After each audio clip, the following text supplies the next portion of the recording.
안녕하세요. 저는 사회복지학과 17학번 최지원입니다.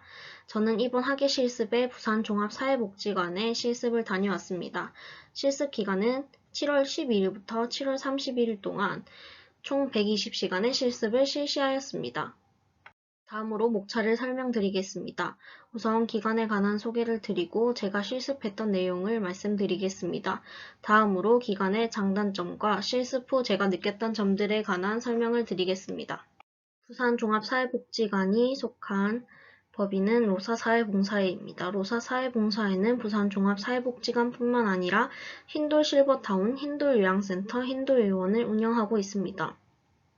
이러한 시설들은 부산종합사회복지관의 바로 인근에 위치하고 있습니다. 부산종합사회복지관의 비전 및 미션에 관한 설명을 드리겠습니다.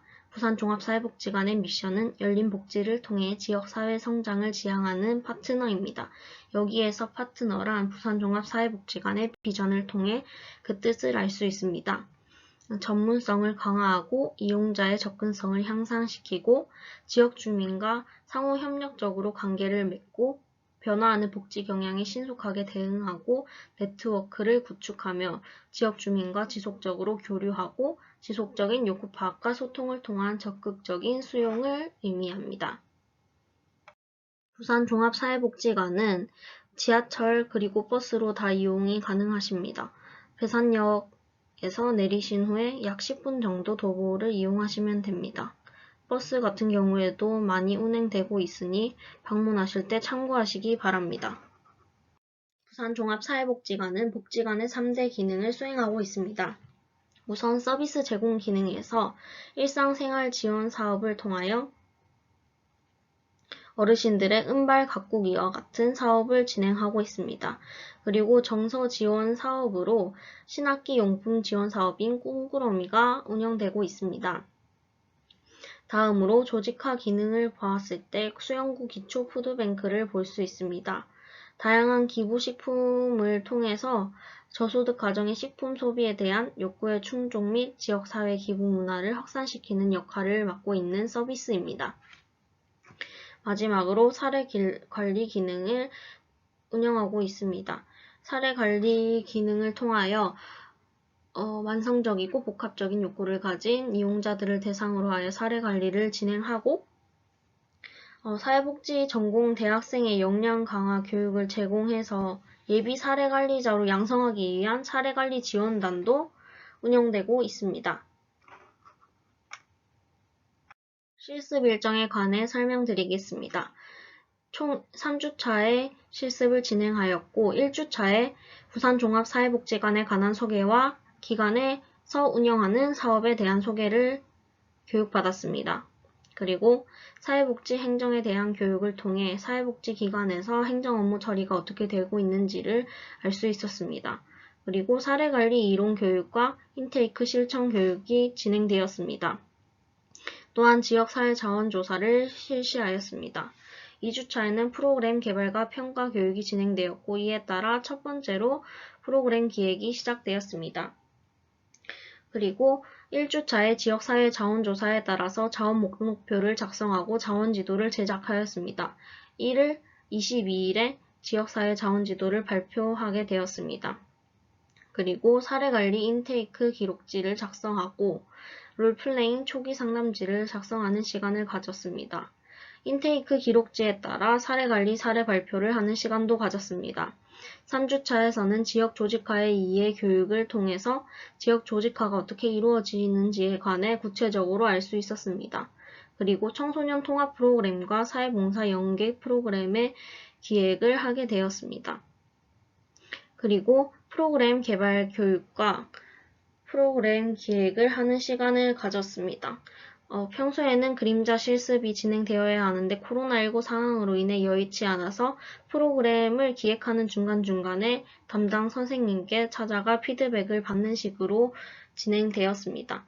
그리고 실습 마지막 날에는 실습 총평가서를 작성하고 실습 총평가를 받게 되었습니다. 실습 결과물은 크게 세 분야가 있습니다. 사례 관리에 관한 것, 프로그램별 기획에 관한 것, 프로그램 개발과 평가에 관한 것입니다. 우선 사례 관리에서는 아까 앞서 말씀드렸던 롤플레잉에서 초기 상담지를 작성하였고 궁금한 이야기 Y라는 프로그램에 나오는 사례를 통해 인테이크지를 작성하는 연습을 했습니다. 그리고 지역사회 자원지도를 통한 그 지역사회 자원지도로 발표하는 시간을 가졌습니다.